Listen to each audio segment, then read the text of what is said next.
Hello, and welcome to Records Rebuilds. Today's episode is going to be about replacing the little aluminum bracket that holds up the brake pressure modulator valve. It's right down here.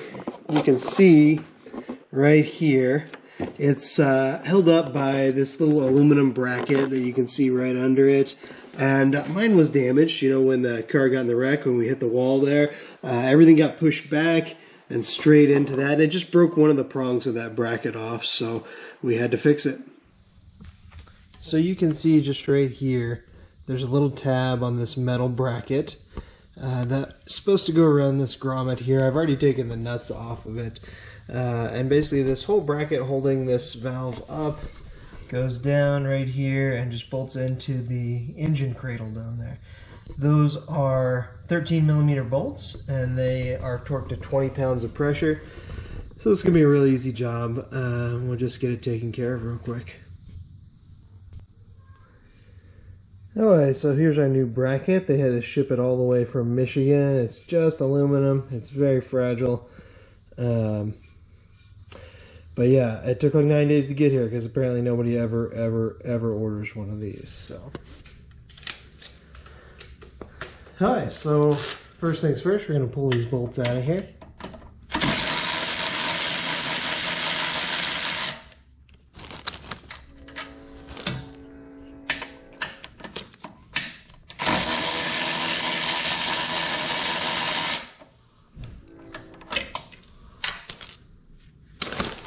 And we've already detached this up here. You'll have to give a strong jerk upward because it's got a rubber grommet that inserts down into there. I don't know if you can see that there. But there's a prong on the valve that inserts into that rubber grommet there. We're going to use our pry tool here to pull the wiring harness out of there. An important step. And then we can get that bracket to come right out there.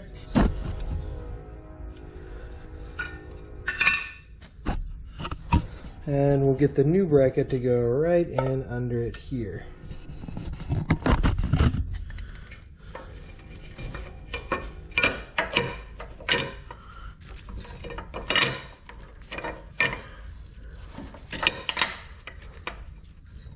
So once we've got those studs in those grommets up top, we're going to thread our bolts in down here.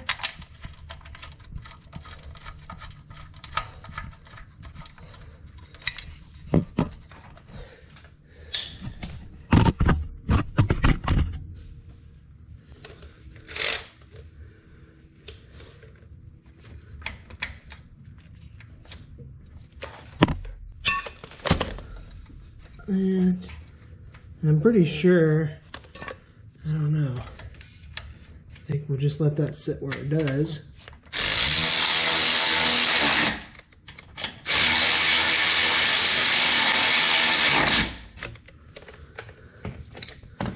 And then we'll just make sure we torque those over to 20 pounds.